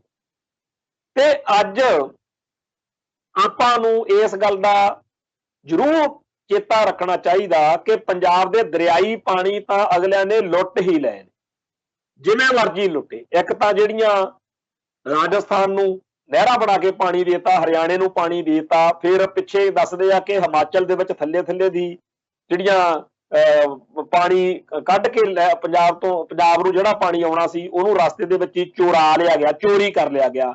ਸੋ ਰਾਇਪੇਰੀਅਨ ਜਿਹੜਾ ਸਿਧਾਂਤ ਆ ਉਹਦੀਆਂ ਧੱਜੀਆਂ ਉਡਾ ਕੇ ਪੰਜਾਬ ਨੂੰ ਬੰਜਰ ਬਣਾਉਣ ਦੀਆਂ ਜਿਹੜੀਆਂ ਸਕੀਮਾਂ ਨੇ ਵੀ ਦਰਿਆਈ ਪਾਣੀ ਨਾ ਮਿਲੇ, ਉਹ ਵੀ ਇੱਥੇ ਪੂਰੀ ਸਖਤੀ ਨਾਲ ਲਾਗੂ ਹੋ ਗਈਆਂ ਨੇ ਦਿੱਲੀ ਦਰਬਾਰ ਦੀਆਂ। ਜਿਹੜਾ ਥੱਲੇ ਸਾਡਾ ਜ਼ਮੀਨੀ ਪਾਣੀ ਸੀ ਉਹ ਅਸੀਂ ਝੋਨਾ ਲਾ ਕੇ ਤੇ ਸਫੈਦੇ ਬੀਜ ਕੇ ਤੇ ਹੋਰ ਇਹੋ ਜਿਹੀਆਂ ਜਿਹੜੀਆਂ ਗੱਲਾਂ ਨਾਲ ਉਹ ਇੰਨਾ ਕੁ ਹੇਠਾਂ ਲੈ ਗਏ ਕਿ ਅੱਜ ਪੰਜਾਬ ਦੇ ਸਧਾਰਨ ਕਿਸਾਨ ਦੀ ਜੁਰਤ ਨਹੀਂ, ਹਿੰਮਤ ਨਹੀਂ ਰਹੀ ਉਹਦੇ ਕੋਲੇ ਕਿ ਉਹ ਜਿਹੜਾ ਪਾਣੀ ਇੱਥੇ 5, 10, 20 ਫੁੱਟ ਤੱਕ, 30 ਫੁੱਟ ਤੱਕ ਹੁੰਦਾ ਸੀ, ਉਹ ਪਾਣੀ ਅੱਜ 300, 400 ਫੁੱਟ ਤੱਕ ਵੀ ਹੇਠਾਂ ਚਲੇ ਗਿਆ। ਤੇ ਉਹ ਪਾਣੀ ਕੱਢ ਕੇ ਜਿਹੜੀਆਂ ਫਸਲਾਂ ਬੀਜਣੀਆਂ, ਬਜਾਉਣੀਆਂ, ਪਾਣੀ ਦੇਣਾ ਉਹ ਬਹੁਤ ਮਹਿੰਗਾ ਪੈਣ ਲੱਗ ਗਿਆ। ਤੇ ਅੱਜ ਸਾਰੇ ਜਦੋਂ ਵੀ ਪਾਣੀਆਂ ਦੇ ਜਿਹੜੇ ਮਾਹਿਰ ਨੇ ਉਹ ਗੱਲ ਕਰਦੇ ਆ, ਉਹ ਕਦੇ ਕਹਿੰਦੇ ਆ ਜੀ 80% ਬਲੌਕ ਕਾਲੇ ਹੋ ਗਏ, ਡਾਰਕ ਜ਼ੋਨ ਆ ਹੋ ਗਿਆ, ਕਦੇ ਕਹਿੰਦੇ ਆ 90% ਹੋ ਗਏ। ਪੰਜਾਬ ਬੰਜਰ ਬਣਦਾ ਜਾ ਰਿਹਾ। ਕਦੇ ਖਬਰ ਆਉਂਦੀ ਆ ਕਿ 5 ਸਾਲ ਆ, ਕਦੇ ਆਉਂਦੀ ਆ 10 ਸਾਲ ਆ, ਪਰ ਪੰਜਾਬ ਦੇ ਰਾਖੇ, ਪੰਜਾਬ ਦੇ ਵਾਰਸ ਜਿਹੜੇ ਆ ਉਹ ਅਜੇ ਇਸ ਪੱਖ ਤੇ ਉਵੇਂ ਨਹੀਂ ਜਾਗੇ ਜਿਵੇਂ ਪਿਛਲੀ ਪੀੜ੍ਹੀ ਜਾਗੀ ਸੀ। ਇਹ ਗੱਲ ਮੈਂ ਫੇਰ ਕਹਾਂ ਕਿ ਪ੍ਰੋਫੈਸਰ ਮੋਹਨ ਸਿੰਘ ਦੀ ਕਵਿਤਾ 'ਚ ਜਿਵੇਂ ਸਿਪਾਹੀ ਨੇ ਕਿਹਾ ਸੀ ਕਿ ਜੇ ਮੈਂ ਆ ਗਿਆ ਤਾਂ ਗੱਲ ਹੋਰ ਆ, ਤੇ ਜੇ ਨਾ ਮੈਂ ਆਇਆ ਤਾਂ ਮੇਰੇ ਮੁੰਡੇ ਨੂੰ ਮੇਰੀ ਤੇਗ ਫੜਾ ਦੀ, ਮੇਰੇ ਪੁੱਤ ਨੂੰ ਮੇਰੀ ਤੇਗ ਫੜਾ ਦੀ। ਅੱਜ ਪਿਛਲੀ ਪੀੜ੍ਹੀ ਦੇ ਵਿੱਚੋਂ ਬਚੇ ਖੁਚੇ ਅਸੀਂ ਉਹ ਲੋਕ, ਅਸੀਂ ਹੋਕਾ ਦੇ ਰਹੇ, ਅਸੀਂ ਆਵਾਜ਼ ਬੁਲੰਦ ਕਰ ਰਹੇ ਹਾਂ ਕਿ ਕਿਵੇਂ ਪਿਛਲੇ ਦੌਰ ਵਿੱਚ ਅਸੀਂ ਲੜੇ, ਤੇ ਅਸੀਂ ਅਗਲੀ ਪੀੜ੍ਹੀ ਨੂੰ ਇਹ ਦੱਸ ਦੇਣਾ ਚਾਹੁੰਦੇ ਹਾਂ ਕਿ ਤੁਸੀਂ ਬਚ ਨਹੀਂ ਸਕਦੇ। ਜਿਹੜੇ ਸਾਡੇ ਪੰਜਾਬ ਦੇ ਜਵਾਨ ਆਪਦੀ ਜ਼ਿੰਮੇਵਾਰੀ ਤੋਂ ਬਚਦੇ ਜੇ, ਭੱਜਦੇ ਜੇ, ਲੁਕਦੇ ਜੇ ਫਿਰਦੇ ਆ, ਤੁਹਾਨੂੰ ਹਾਲਾਤ ਘੇਰ ਕੇ ਲੈ ਕੇ ਆਉਣਗੇ, ਤੁਹਾਨੂੰ ਲੜਨਾ ਪਊਗਾ। ਤਰੀਕਾ ਤੁਹਾਡਾ ਆਪਣਾ ਹੋ ਸਕਦਾ ਪਰ ਲੜਨਾ ਲਾਜ਼ਮੀ ਪਊਗਾ। ਘੱਟੋ ਘੱਟ ਤੁਹਾਨੂੰ ਬੋਲਣਾ ਤਾਂ ਪਏਗਾ ਹੀ ਕਿ ਸਾਡੇ ਨਾਲ ਕੀ ਹੋ ਰਿਹਾ, ਪੰਜਾਬ ਨੂੰ ਕਿਵੇਂ ਬਰਬਾਦ ਕੀਤਾ ਜਾ ਰਿਹਾ, ਪੰਜਾਬ ਨੂੰ ਕਿਵੇਂ ਬੰਜਰ ਬਣਾਇਆ ਜਾ ਰਿਹਾ। ਇਹ ਤੋਂ ਅੱਗੇ ਜੇ ਚੱਲੀਏ, ਪੰਜਾਬ ਦੀ ਧਰਤੀ ਆ ਜਿਹੜੀ ਉਹਨੂੰ ਜ਼ਹਿਰੀਲੀ ਤੇ ਉਹਨੂੰ ਜਿਵੇਂ ਇੱਕ ਨਸ਼ੇੜੀ ਬੰਦਾ ਹੁੰਦਾ, ਉਵੇਂ ਪੰਜਾਬ ਦੀ ਧਰਤੀ ਨੂੰ ਵੀ ਨਸ਼ੇੜੀ ਧਰਤੀ ਜਿਹੜਾ ਹੈਗਾ ਉਹ ਬਣਾ ਧਰਿਆ ਗਿਆ। ਇਹਦੇ ਨਾਲ ਹੀ ਪੰਜਾਬ ਦਾ ਜਿਹੜਾ ਢਾਂਚਾ ਵਾ ਇੱਥੇ ਦਾ, ਜਿਹਦੇ ਵਿੱਚ ਮਨੁੱਖਤਾ ਨੇ, ਜਿਹਦੇ ਵਿੱਚੋਂ ਇੱਥੋਂ ਦੀ ਲੁਕਾਈ ਨੇ ਸਾਰਾ ਕੁਝ ਵਿੱਚ ਦੀ ਉਹ ਤੋਂ ਹਾਸਲ ਕਰਨਾ, ਉਹ ਇੰਨਾ ਮਨੁੱਖਤਾ ਵਿਰੋਧੀ ਆ, ਇੰਨਾ ਲੋਕ ਵਿਰੋਧੀ ਆ ਵੀ ਕੋਈ ਕਹਿਣ ਸੁਣਨ ਵਾਲੀ ਗੱਲ ਹੀ ਨਹੀਂ। ਜਿਹੜਾ ਇੱਥੋਂ ਦਾ ਮੀਡੀਆ ਉਹ ਇੰਨਾ ਪੰਜਾਬ ਤੇ ਪੰਥ ਵਿਰੋਧੀ ਆ ਕਿ ਹਰ ਸੱਚੀ ਸੁੱਚੀ ਗੱਲ ਜਿਹੜੀ ਪੰਜਾਬ ਤੇ ਪੰਥ ਦੇ ਹਿੱਤ ਵਿੱਚ ਹੋਵੇ, ਜਿਹੜੀ ਸ਼ਖਸੀਅਤ ਪੰਥ ਤੇ ਪੰਜਾਬ ਦੇ ਹਿੱਤ ਵਿੱਚ ਹੋਵੇ, ਉਹ ਉਹਦੇ ਲਈ ਮਾੜੀ ਆ, ਭੈੜੀ ਆ, ਤੇ ਉਹਨੂੰ ਨਿੰਦ ਕੇ ਭੰਡ ਕੇ ਪੰਜਾਬ ਦੇ ਲੋਕਾਂ ਨੂੰ, ਜਿਹੜੇ ਤਾਂ ਪੰਜਾਬ ਦੇ ਨਾਇਕ ਨੇ, ਉਹਨਾਂ ਨੂੰ ਮੀਡੀਆ ਰਾਹੀਂ ਖਲਨਾਇਕ ਬਣਾ ਧਰਦੇ ਆ, ਤੇ ਜਿਹੜੇ ਪੰਜਾਬ ਦੇ ਖਲਨਾਇਕ ਨੇ ਉਹਨਾਂ ਨੂੰ ਨਾਇਕ ਬਣਾ ਧਰਦੇ ਆ। ਅੱਜ ਕਿਸੇ ਮੀਡੀਆ ਚੈਨਲ ਨੂੰ ਇਹ ਜੁਰਤ ਨਹੀਂ ਹੈ ਕਿ ਉਹ ਪੰਜਾਬ ਦੇ ਸਾਰੇ ਸਿਆਸਤਦਾਨਾਂ ਦੀ ਕੁੱਲ ਜਾਇਦਾਦ ਬਾਰੇ ਹੀ ਪੜਤਾਲ ਕਰਕੇ ਸਾਹਮਣੇ ਲੈ ਆਵੇ ਕਿ ਆਹ ਲੋਕ ਜਿਹੜੇ ਆ ਅੱਜ ਤੋਂ 5-7 ਸਾਲ ਪਹਿਲਾਂ ਜਿਹੜੇ ਨੇ ਇਹ ਇੰਨੇ ਕੁ ਜੋਗੇ ਸੀ, ਅੱਜ ਇਹ ਅਰਬਾਂ ਖਰਬਾਂ ਪਤੀ ਕਿਵੇਂ ਬਣੇ ਫਿਰਦੇ ਆ। ਇਹਨਾਂ ਦਿਨਾਂ ਦੇ ਵਿੱਚ ਇੱਕ ਮਸਲਾ ਜਿਹੜਾ ਹੈਗਾ ਉਹ ਖੜਾ ਹੋਇਆ ਕਿ ਮੌਜੂਦਾ ਪੰਜਾਬ ਦੀ ਜਿਹੜੀ ਸਰਕਾਰ ਆ, ਇਹਦਾ ਇੱਕ ਰਾਜਾ ਵੜਿੰਗ ਨਾਂ ਦਾ ਟਰਾਂਸਪੋਰਟ ਮੰਤਰੀ ਬਣਿਆ, ਜਿਹੜੀ ਚੰਨੀ ਸਰਕਾਰ ਆ, ਉਹਨੇ ਪਿਛਲੇ ਦਿਨਾਂ ਦੇ ਵਿੱਚ ਬਹੁਤ ਸਾਰੀਆਂ ਬੱਸਾਂ ਦਾ ਸ਼ਿਕੰਜਾ ਕੱਸਿਆ ਤੇ ਇਹ ਗੱਲ ਸਥਾਪਿਤ ਕੀਤੀ ਆ ਕਿ ਇਹ ਸਾਰੀਆਂ ਬੱਸਾਂ ਵਾਲੇ ਕਿਵੇਂ ਘਪਲੇ ਕਰਦੇ ਆ। ਇੱਕ ਬੱਸ ਦੇ ਟਾਈਮ ਦੇ ਵਿੱਚ 4-4 ਬੱਸਾਂ ਕਿਵੇਂ ਲਗਾਉਂਦੇ ਆ, ਤੇ ਇਵੇਂ ਹੀ ਇਹ ਟੈਕਸ ਜਿਹੜਾ ਹੈਗਾ ਬੱਸਾਂ ਦਾ, ਜਿਹੜਾ ਸਰਕਾਰ ਨੂੰ ਦੇਣਾ ਹੁੰਦਾ, ਜਿਹ ਤੋਂ ਪੰਜਾਬ ਦੇ ਲੋਕਾਂ ਦਾ ਅਗਲਾ ਸਿਸਟਮ ਚੱਲਣਾ ਹੁੰਦਾ, ਇਹ ਉਹ ਨਹੀਂ ਦਿੰਦੇ। ਹੋਰ ਬੜੇ ਢੰਗ ਤਰੀਕੇ ਨੇ ਜਿਹੜੇ ਇਸ ਇੱਕ ਮਹਿਕਮੇ ਦੇ ਵਿੱਚ ਹੀ, ਜਾਣੀ ਕਿ ਉਹਨੇ ਇੰਨਾ ਕੁ ਕੰਮ ਕੀਤਾ ਕਿ ਲੋਕ ਗੱਲਾਂ ਕਰਦੇ ਆ ਕਿ ਜੇ ਬਾਦਲਕਿਆਂ ਦੀਆਂ ਬੱਸਾਂ ਦਾ ਹੀ ਟੈਕਸ ਜਿਹੜਾ ਹੈਗਾ ਉਹ ਪੂਰੇ ਦਾ ਪੂਰਾ ਮਿਲਦਾ ਰਵੇ ਤਾਂ ਜਿੰਨੇ ਰੋਡਵੇਜ਼ ਦੇ ਕੱਚੇ ਮੁਲਾਜ਼ਮ ਆ ਉਹ ਸਾਰੇ ਪੱਕੇ ਹੋ ਜਾਣ। ਤੇ ਦੂਜੇ ਪਾਸੇ ਜੇ ਸਾਰੇ ਪੰਜਾਬ ਦੇ ਟਰਾਂਸਪੋਰਟਰ ਨੇ ਜਿਹੜੇ ਬੱਸ ਟਰਾਂਸਪੋਰਟਰ ਉਹਨਾਂ ਦਾ ਟੈਕਸ ਇਕੱਠਾ ਸਰਕਾਰ ਨੂੰ ਮਿਲ ਜਾਵੇ ਤਾਂ 2000 ਜਿਹੜੀਆਂ ਨਵੀਆਂ ਰੋਡਵੇਜ਼ ਦੀਆਂ ਬੱਸਾਂ ਪੈ ਜਾਣ। ਪਰ ਪੰਜਾਬ ਦੀ ਸਰਕਾਰੀ ਬੱਸ ਸਰਵਿਸ ਨੂੰ ਤਾਂ ਕਬਾੜ ਬਣਾਇਆ ਜਾ ਰਿਹਾ ਤੇ ਉਹਦੀ ਥਾਂ ਦੇ ਉੱਤੇ ਸਾਰੀਆਂ ਸਿਆਸੀ ਪਾਰਟੀਆਂ ਨੇ ਆਪੋ ਆਪਦੇ ਟਰਾਂਸਪੋਰਟਰ ਪੈਦਾ ਕੀਤੇ ਹੋਏ ਨੇ ਜਿਹੜੇ ਐਮਐਲਏ ਐਮਪੀ ਬਣਦੇ ਵੀ ਆ ਤੇ ਐਮਐਲਏ ਐਮਪੀ ਬਣਨ ਲਈ ਪਾਰਟੀ ਨੂੰ ਫੰਡ ਵੀ ਦਿੰਦੇ ਆ। ਜਿਹੜੇ ਇਹ ਟਰਾਂਸਪੋਰਟਰ ਨੇਗੇ ਇਹ ਸਾਰੇ ਪੰਜਾਬ 'ਚ ਨੇ, ਸਾਰੀਆਂ ਪਾਰਟੀਆਂ ਦੇ ਵਿੱਚ ਨੇਗੇ। ਇਹ ਸਾਰੀਆਂ ਪਾਰਟੀਆਂ ਦੇ ਜਿਹੜੇ ਟਰਾਂਸਪੋਰਟਰ ਨੇ ਇਹ ਪੰਜਾਬ ਦੇ ਅਸਲ ਖਜ਼ਾਨੇ ਨੂੰ ਲੁੱਟ ਰਹੇ ਨੇ, ਪੰਜਾਬ ਦੇ ਲੋਕਾਂ ਦੇ ਖਿਲਾਫ ਭੁਗਤ ਰਹੇ ਨੇ ਤੇ ਪੰਜਾਬ ਦੇ ਸਾਰੇ ਕਾਸੇ ਨੂੰ ਤਬਾਹ ਕਰਦੇ ਹੋਏ ਇਹ ਲੋਕ ਇਕੱਲੇ ਇੱਕ ਮਹਿਕਮੇ ਦੀ ਗੱਲ ਨਹੀਂ, ਹਰ ਜਿਹੜਾ ਕਿੱਤਾ ਜਾਂ ਹਰ ਤਰ੍ਹਾਂ ਦੀ ਗੱਲ ਆ ਉੱਥੇ ਜਿਹੜਾ ਜਨਤਕ ਪਬਲਿਕ ਸੈਕਟਰ ਵਾ, ਜਿਹੜਾ ਸਰਕਾਰੀ ਜਾਣੀ ਕਿ ਖਜ਼ਾਨਾ ਵਾ, ਉਹਨੂੰ ਤਾਂ ਮਲੰਗ ਕੀਤਾ ਜਾ ਰਿਹਾ ਤੇ ਇਹਦੀ ਥਾਂ ਦੇ ਉੱਤੇ ਇਹ ਲੋਕ ਜਿਹੜੇ ਨੇ ਇਹ ਲੁੱਟ ਖਸੁੱਟ ਕਰ ਰਹੇ ਨੇ। ਔਰ ਇੰਡੀਅਨ ਸਟੇਟ ਸਿਸਟਮ ਇਹਨਾਂ ਨੂੰ ਇਸ ਗੱਲ ਦੀ ਖੁੱਲ੍ਹ ਦਿੰਦਾ। ਉਹ ਕਹਿੰਦਾ ਕੋਈ ਗੱਲ ਨਹੀਂ, ਇਹ ਨਾ ਸਮਝੋ ਕਿ ਜੇ ਰਾਜਾ ਬਣੇਗਾ ਜੇ ਫੱਟੇ ਚੱਕੀ ਜੇ ਉਹ ਸਹੀ ਹੁੰਦਾ ਤਾਂ ਉਹ ਕਾਂਗਰਸ ਦੇ ਜਿਹੜੇ ਲੀਡਰਾਂ ਦੀਆਂ ਡਿੰਪੇ ਵਰਗੇ ਦੀਆਂ ਹੋਰਾਂ ਦੀਆਂ ਬੱਸਾਂ ਨੇ ਉਹ ਫੜਦੇ। ਸੋ ਇਹ ਸਾਰੇ ਜਿਹੜੇ ਨੇਗੇ ਅੱਡ ਇਹ ਆਪਦੀ ਲੜਾਈ ਜੀ ਦੀ ਕਲੈਸ਼ ਵਿੱਚੋਂ ਇੱਕ ਤਾਥੀ ਨੰਗਾ ਹੋਇਆ ਉਹ ਇਹ ਸਾਰੇ ਜਿਹੜੇ ਸਾਰੀਆਂ ਪਾਰਟੀਆਂ ਦੇ ਟਰਾਂਸਪੋਰਟਰ ਨੇ ਉਹ ਇਸ ਤਰ੍ਹਾਂ ਕਰਦੇ ਆ। ਪਰ ਇਹ ਇੱਕ ਇਕੱਲੇ ਬੱਸਾਂ ਦੀ ਗੱਲ ਨਹੀਂ, ਇਵੇਂ ਹੀ ਲੈਂਡ ਮਾਫੀਆ, ਇਵੇਂ ਹੀ ਜਿਹੜਾ ਸੈਂਡ ਮਾਫੀਆ, ਫਿਰ ਟੀਵੀ ਚੈਨਲਾਂ ਦੇ ਜਿਹੜੇ ਹੈਗੇ ਅਧਿਕਾਰ ਉਹਦਾ ਮਾਫੀਆ, ਬੜੇ ਹੀ ਢੰਗ ਤਰੀਕੇ ਔਰ ਇਹੋ ਜਿਹੇ ਢੰਗ ਤਰੀਕੇ ਪੈਸੇ ਇਕੱਠੇ ਕਰਨ ਦੇ ਲੱਭ ਲਏ ਗਏ ਨੇ, ਪੰਜਾਬ ਨੂੰ ਲੁੱਟਣ ਦੇ ਲੱਭ ਲਏ ਗਏ ਨੇ। ਪੰਜਾਬ ਨੂੰ ਲੁੱਟਣ ਦਾ, ਪੰਜਾਬ ਦੇ ਲੋਕਾਂ ਨੂੰ ਲੁੱਟਣ ਦਾ ਜਿਹੜਾ ਇੱਕ ਇਹ ਸਾਰਾ ਸਿਸਟਮ ਚੱਲ ਰਿਹਾ, ਇਹਨੂੰ ਹਕੂਮਤ ਦੀ ਸਰਪ੍ਰਸਤੀ ਆ। ਜਿਹੜੇ ਇਹ ਸਿਆਸੀ ਭਲਵਾਨ ਨੇ, ਜਿਵੇਂ ਖਾੜਕੂਵਾਦ ਦੌਰਾਨ ਬਹੁਤ ਸਾਰੇ ਪੁਲਿਸ ਅਫਸਰ ਸੀ ਔਰ ਬਹੁਤ ਸਾਰੇ ਦਲਾਲ ਸੀ ਜਿਹੜੇ ਰੱਜੇ ਪੁੱਜੇ ਘਰਾਂ ਦੇ, ਆਰਥਿਕ ਪੱਖੋਂ ਮਜ਼ਬੂਤ ਘਰਾਂ ਦੇ ਮੁੰਡਿਆਂ ਨੂੰ, ਨੌਜਵਾਨਾਂ ਨੂੰ ਚੱਕ ਕੇ ਜਾਂ ਝੂਠੇ ਸੱਚੇ ਕਿਸੇ ਗੱਲ ਵਿੱਚ ਉਲਝਾ ਕੇ ਬਾਅਦ 'ਚ ਉਹਨਾਂ ਨਾਲ ਸੌਦੇ ਕਰਦੇ ਸੀ। ਇਹ ਮੇਰੀ ਐਸਐਸਪੀ ਸਾਹਿਬ ਨਾਲ ਸਿੱਧੀ ਗੱਲ ਆ। 10 ਲੱਖ ਦਿਓ, ਮੁੰਡਾ ਜਿਹੜਾ ਹੈਗਾ ਉਹਦੇ ਉੱਤੇ ਕੇਸ ਬਣਾ ਕੇ ਉਹਨੂੰ ਜੇਲ੍ਹ ਭੇਜ ਦਿੰਦੇ ਆ, ਕੋਈ ਠਾਹ ਠੂਹ ਦਾ ਕੇਸ ਬਣਾ ਦਿੰਦੇ ਆ, ਕੋਈ ਜਿਹੜਾ ਹੈਗਾ ਅਸਲੇ ਦਾ 25 53 59 ਦਾ ਕੇਸ ਬਣਾ ਦਾਂਗੇ ਵੀ 2 ਪਿਸਤੌਲ ਫੜੇ ਗਏ ਤੇ ਨਹੀਂ ਉਹਨੂੰ ਮਾਰ ਮੂਰ ਦੇਣਗੇ। ਅਗਲਾ ਕਹਿੰਦਾ 10 ਲੱਖ ਛੱਡ ਦੋ, 20 ਲੱਖ ਚੱਕ, ਤੇ 10 ਲੱਖ ਜਿਹੜਾ ਸੀਗਾ ਉਹ ਲੈ ਕੇ 2 ਲੱਖ ਆਪ ਰੱਖਣਾ, 8 ਲੱਖ ਜਿਹੜਾ ਹੈਗਾ ਉਹਨੂੰ ਦੇਣਾ, ਮੁੰਡੇ ਤੇ ਕੇਸ ਪਾ ਕੇ ਜੇਲ੍ਹ ਭੇਜ ਦੇਣਾ। ਘਰਦਿਆਂ ਨੇ ਸ਼ੁਕਰ ਮਨਾਉਣਾ ਵੀ ਮੁੰਡਾ ਬਚਦਾ ਗਿਆ। ਇਸ ਤਰੀਕੇ ਨਾਲ ਉਦੋਂ ਦਲਾਲਾਂ ਨੇ, ਪੁਲਿਸ ਅਫਸਰਾਂ ਨੇ ਬੇਤਹਾਸ਼ਾ ਨੋਟ ਕਮਾਏ ਤੇ ਅੱਜ ਬਹੁਤਿਆਂ ਦੇ ਧੀਆਂ ਪੁੱਤ ਜਿਹੜੇ ਨੇ ਮੂਹਰੇ ਉਹਨਾਂ ਨੂੰ ਤਾਨੇ ਮਿਹਣੇ ਮਾਰਦੇ ਆ ਕਿ ਜਦੋਂ ਸਾਨੂੰ ਆਈਲੈਟਸ ਕਰਕੇ ਬਾਹਰਲੇ ਮੁਲਕਾਂ 'ਚ ਭੇਜ ਤਾਂ ਦਿੱਤਾ, ਉੱਥੇ ਸਾਨੂੰ ਲੋਕ ਕਹਿੰਦੇ ਆ ਤੇਰਾ ਪਿਓ ਜਿਹੜਾ ਸੀਗਾ ਉਹਨੇ ਮੇਰਾ ਚਾਚਾ ਚੱਕ ਕੇ ਸਾਤੋਂ 20 ਲੱਖ ਲਿਆ, ਤੇਰਾ ਪਿਓ ਜਿਹੜਾ ਸੀ, ਚਾਚਾ ਸੀ ਜਿਹੜਾ, ਉਹਨੇ ਆਹ ਕੀਤਾ। ਸੋ ਇਸ ਹਰਾਮ ਦੀ ਕਮਾਈ ਨਾਲ ਕੋਈ ਫੜਿਆ ਫੁੜਿਆ ਤਾਂ ਹੈ ਨਹੀਂ, ਪਰ ਸਾਰੀ ਆਉਣ ਵਾਲੀ ਨਸਲ ਲਈ ਜਿਹੜੀ ਇੱਕ ਕਲੰਕ, ਇੱਕ ਜਿਹੜਾ ਮਿਹਣਾ, ਇੱਕ ਜਿਹੜਾ ਤਾਨਾ ਉਹ ਜ਼ਰੂਰ ਉਹਨਾਂ ਨੇ ਖੱਟ ਲਿਆ ਹੈ, ਗ੍ਰਹਿਣ ਲੱਗ ਗਿਆ ਜ਼ਿੰਦਗੀ ਨੂੰ, ਜਿਹੜਾ ਸਦਾ ਲਈ ਰਹਿਣਾ। ਤੋਂ ਜਿਹੜਾ ਉਸ ਦੌਰ ਵਿੱਚ ਲੁੱਟ ਖਸੁੱਟ ਚੱਲਦੀ ਸੀ ਪੰਜਾਬ ਦੀ, ਅੱਜ ਉਹਦਾ ਰੂਪ ਬਦਲ ਗਿਆ। ਅੱਜ ਪੰਜਾਬ ਦੀ ਧਰਤੀ ਨੂੰ, ਪੰਜਾਬ ਦੇ ਲੋਕਾਂ ਨੂੰ ਜਿਸ ਤਰੀਕੇ ਨਾਲ ਲੁੱਟਿਆ ਜਾ ਰਿਹਾ, ਜਿਸ ਤਰੀਕੇ ਨਾਲ ਉਹਨਾਂ ਦੇ ਹੱਕ ਖੋਹੇ ਜਾ ਰਹੇ ਆ, ਅੱਜ ਬੜੀ ਚਰਚਾ ਇੱਕ ਹੋ ਰਹੀ ਆ ਕਿ ਜੀ ਬਹੁਤ ਵੱਡੀ ਗਿਣਤੀ ਵਿੱਚ 192 ਗੈਰ ਪੰਜਾਬੀ ਸਿੱਧੇ ਭਰਤੀ ਕੀਤੇ ਆ ਪੰਜਾਬ ਦੇ ਮੁੱਖ ਮੰਤਰੀ ਦੀ ਸੁਰੱਖਿਆ ਲਈ, ਜਿਹੜਾ ਹੁੰਦਾ ਸਪੈਸ਼ਲ ਪ੍ਰੋਟੈਕਸ਼ਨ ਯੂਨਿਟ। ਹੁਣ ਜੇ ਪੰਜਾਬ ਦੇ ਨੌਜਵਾਨਾਂ ਦੇ ਵਿੱਚੋਂ ਕਿਸੇ ਨੇ ਭਰਤੀ ਹੋਈ ਨਹੀਂ ਕਰਨੇ ਤੇ ਜੇ ਇੱਥੇ ਬੈਂਕਾਂ 'ਚ ਜਾਈਏ ਤਾਂ ਇੱਥੇ ਹਿੰਦੀ ਬੋਲਣ ਵਾਲੇ ਬੈਠੇ ਆ, ਜੇ ਥਾਣਿਆਂ 'ਚ ਜਾਈਏ ਤਾਂ ਦੂਜੇ ਸੂਬਿਆਂ ਦੇ ਲੋਕ ਬੈਠੇ ਆ, ਤੇ ਜਿਹੜੇ ਇੱਥੋਂ ਦੇ ਨੌਜਵਾਨ ਨੇ ਉਹਨਾਂ ਲਈ ਕੋਈ ਰਾਹ ਰਹਿ ਨਹੀਂ ਦਿੱਤਾ। ਜਾਂ ਤਾਂ ਉਹ ਜੇ 4 ਪੈਸੇ ਨੇ ਤਾਂ ਪੁੱਠੇ ਸਿੱਧੇ ਢੰਗ ਤਰੀਕੇ ਨਾਲ ਉਹ ਬਾਹਰ ਜਾਣ, ਜਾਂ ਉਹ ਜਿਹੜੇ ਨੇਗੇ ਆਈਲੈਟਸ ਕਰਕੇ ਬਾਹਰ ਜਾਣ, ਜਾਂ ਫਿਰ ਕੋਈ ਆਈਲੈਟਸ ਚੰਗੇ ਬੈਂਡ ਵਾਲੀ ਕੁੜੀ ਲੱਭਣ, ਜੋ ਮਰਜ਼ੀ ਕਰਨ, ਉਹ ਪੰਜਾਬ ਤੋਂ ਭੱਜ ਜਾਣ। ਇੱਕ ਤਾਂ ਇਹ ਚੀਜ਼ ਚੱਲ ਰਹੀ ਆ। ਔਰ ਇਹ ਜਿਹੜਾ ਪਲਾਇਨ ਆ ਇਹ ਪਿਛਲੇ ਦਹਾਕੇ ਲੰਘ ਕੇ ਗਏ ਆ, ਉਵੇਂ ਦਾ ਪਲਾਇਨ ਨਹੀਂ ਹੈ। ਇਹ ਪਲਾਇਨ ਸਾਡੀ ਹੋਂਦ ਹਸਤੀ ਨੂੰ ਜਿਹੜਾ ਖਤਰਾ ਉਹਨੂੰ ਵਧਾਉਣ ਵਾਲਾ ਪਲਾਇਨ ਹੈ। ਇੱਕ ਪਾਸੇ ਸਾਨੂੰ ਇਸ ਗੱਲ ਦੀ ਖੁਸ਼ੀ ਆ, ਠੀਕ ਲੱਗਦਾ, ਚੰਗਾ ਲੱਗਦਾ ਕਿ ਇੱਥੇ ਨਾਲੋਂ ਉੱਥੇ ਉਹ ਬੈਟਰ ਜ਼ਿੰਦਗੀ ਜਿਉਣਗੇ। ਤੇ ਇਹ ਵੀ ਗੱਲ ਪੱਕੀ ਆ ਕਿ ਜਦੋਂ ਬਾਹਰ ਗਿਆ ਹੋਇਆ ਮੁੰਡਾ ਇੱਥੇ ਆਪਦੇ ਟੱਬਰ ਨੂੰ ਫੋਨ ਕਰਦਾ ਤਾਂ ਬਜ਼ੁਰਗ ਬੜਾ ਖੁਸ਼ ਹੋ ਕੇ ਆਪਦੇ ਪਰਿਵਾਰ ਦੇ ਵਿੱਚ ਬਹਿ ਕੇ ਜਾਂ ਆਪਦੇ ਆਲੇ ਦੁਆਲੇ ਯਾਰਾਂ ਦੋਸਤਾਂ ਨੂੰ ਦੱਸਦਾ ਵੀ ਜਾਗਰਾ ਇੱਥੇ ਤਾਂ ਉਹਨੂੰ ਅਸੀਂ ਕਈ ਵਾਰੀ ਅਵਾ ਤਵਾ ਵੀ ਬੋਲਦੇ ਸੀ ਵੀ ਗੁਰਦਾਰੇ ਮੱਥਾ ਟੇਕਿਆ ਤੇ ਇੱਥੇ ਤਾਂ ਉਹ ਕਾਮਰੇਡ ਜਿਹਾ ਬਣਿਆ ਫਿਰਦਾ ਹੁੰਦਾ ਸੀ, ਇੱਥੇ ਤਾਂ ਮੂੰਹ ਸਰ ਮੁੰਨੀ ਫਿਰਦਾ ਸੀ, ਕੰਨ 'ਚ ਮੁੰਦਰ ਪਾਈ ਫਿਰਦਾ ਸੀ।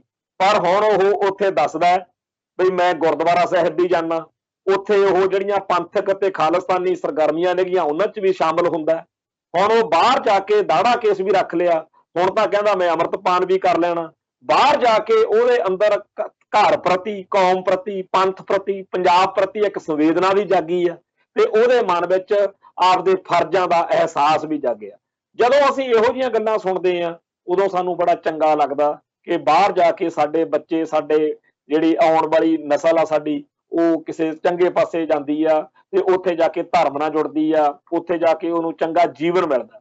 ਪਰ ਦੂਜੇ ਪਾਸੇ ਇਹ ਆ ਕਿ ਜਿਹੜਾ ਅਸੀਂ ਕਹਿੰਦੇ ਆ ਕਿ ਖਾਲਿਸਤਾਨ ਹੋਣਾ ਚਾਹੀਦਾ, ਜਿਹੜਾ ਅਸੀਂ ਕਹਿੰਦੇ ਆ ਕਿ ਸਾਡਾ ਘਰ ਹੋਣਾ ਚਾਹੀਦਾ, ਇੱਥੇ ਜਿਹੜੇ ਸਿੱਟੇ ਨਤੀਜੇ ਉਹਦੇ ਨੇ ਉਹ ਸਾਡੇ ਸਾਹਮਣੇ ਆ ਕਿ ਪਹਿਲਾਂ ਬਹੁਤ ਵੱਡੀ ਗਿਣਤੀ ਵਿੱਚ ਸਾਨੂੰ ਖਾੜਕੂ ਬਹਾਦਰਾਂ ਮਾਰਿਆ ਗਿਆ, ਫਿਰ ਦੂਜੀ ਜਿਹੜੀ ਸੀਗੀ ਉਹ ਨਸ਼ਿਆਂ ਰਾਹੀਂ ਸਾਡੇ ਤੇ ਨਸਲਕੁਸ਼ੀ ਥੋਪੀ ਗਈ, ਤੀਸਰਾ ਜਿਹੜਾ ਹੈਗਾ ਹੁਣ ਆ ਵੀ ਇੱਕ ਨਸਲਕੁਸ਼ੀ ਹੋਈ ਹੈ, ਜਿਹੜਾ ਸਾਡੀ ਜਿਹੜੀ ਕਰੀਮ ਆ ਉਹ ਸਾਰੀ ਇੱਥੇ ਜਾ ਰਹੀ ਆ। ਔਰ ਇਹਦੇ ਬਦਲੇ 'ਚ ਯੂਪੀ, ਬਿਹਾਰ ਤੇ ਹੋਰਨਾਂ ਹਿੰਦੀ ਬੋਲੀ ਬੋਲਣ ਵਾਲਿਆਂ ਦੇ ਇਲਾਕਿਆਂ ਚੋਂ ਜਿਹੜਾ ਉੱਥੋਂ ਦਾ ਸਭ ਤੋਂ ਹੇਠਲਾ ਤਬਕਾ, ਕਿਉਂਕਿ ਜਿਹੜੇ ਉਹਨਾਂ ਖਿੱਤਿਆਂ ਦੇ ਵਿੱਚ ਰੱਜੇ ਪੁੱਜੇ ਜਾਂ ਵੈਲ ਸੈਟਲਡ ਲੋਕ ਨੇ ਉਹਨਾਂ ਨੇ ਪੰਜਾਬ ਥੋੜੀ ਆਉਣਾ, ਉੱਥੋਂ ਸਭ ਤੋਂ ਹੇਠਲਾ ਤਬਕਾ ਪੰਜਾਬ ਆ ਰਿਹਾ।